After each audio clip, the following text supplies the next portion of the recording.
Ehlers-Danlos syndrome is a group of genetic connective tissue disorders that affect the body's ability to produce enough collagen to provide enough structure for a healthy body.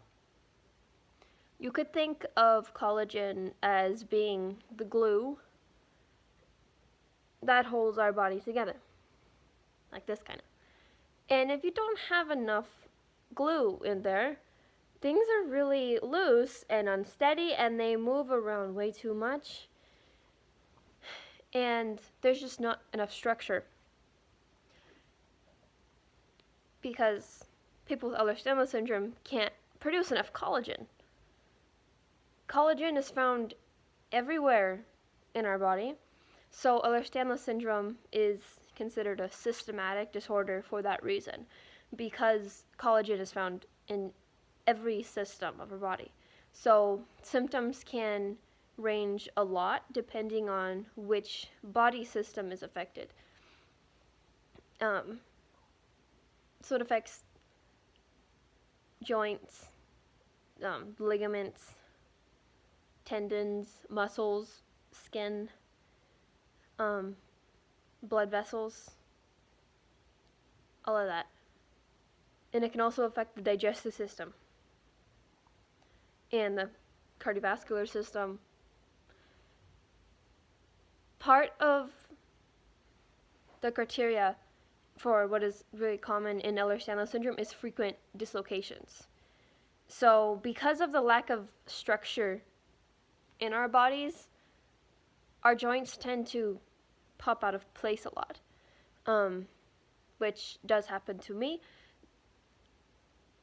More commonly though, I have subluxations.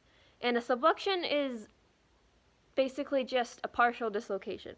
So a dislocation is when the joint entirely pops out of the socket, and a subluxation is when the joint partially pops out. So it's not completely out, but partially. And subluxations do range on how severe they are. I get multiple subluxations every day, and I do occasionally dislocate things also. My biggest problem areas are my shoulders, my hips, my neck, and my knees.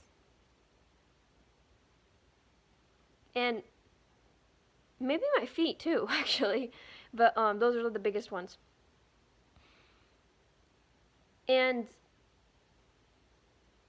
part of the reason why I have dysautonomia could definitely be because of my Ehlers-Danlos syndrome.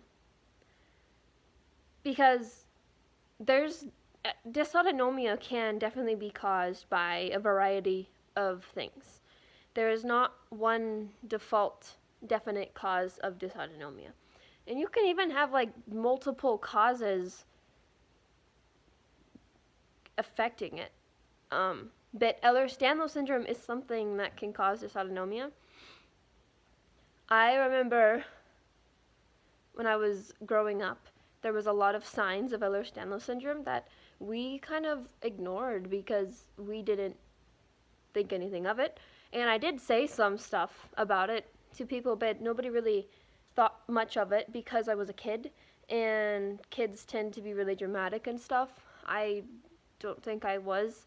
I meant what I said when I said things like, I feel like I'm going to pass out, or like, my knees hurt too much, I can't run. And it's just really interesting connecting the dots back to find reasons behind these things. But part of how Ehlers-Danlos syndrome is diagnosed is through testing the joints and the skin. So because I have Ehlers-Danlos syndrome, I can do stuff like this.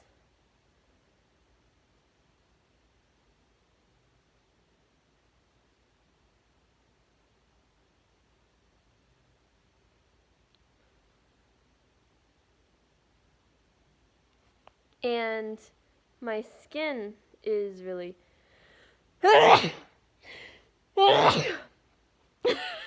Sorry, really stretchy.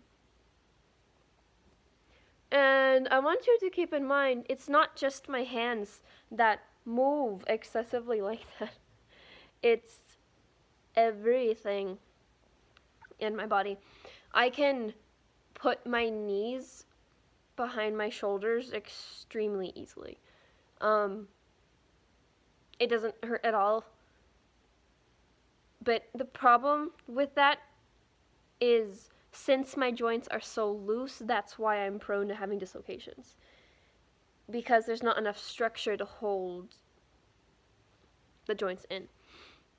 And the symptoms that arise from Ehlers-Danlos syndrome really depend a lot on the type of Ehlers-Danlos syndrome you have, because there are subcategories of Ehlers-Danlos syndrome, and they have different symptoms. And the symptoms can range a lot. So one person with one type of Ehlers-Danlos syndrome and another person with the same type as this one, they could have completely different symptoms.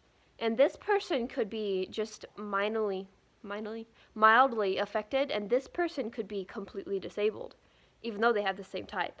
Because the portrayal of Ehlers-Danlos syndrome is so diverse. And I want to show you my shirt.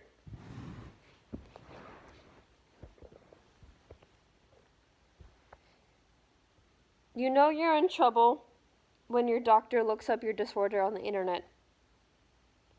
Ehlers-Danlos awareness.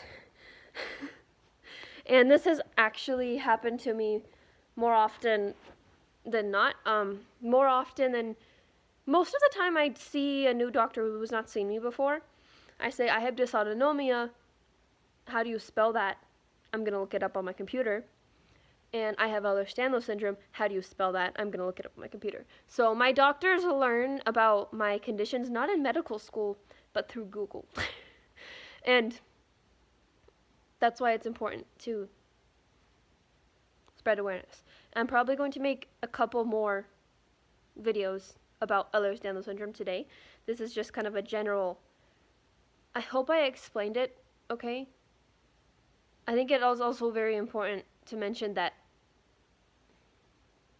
Ehlers-Danlos syndrome can be very painful.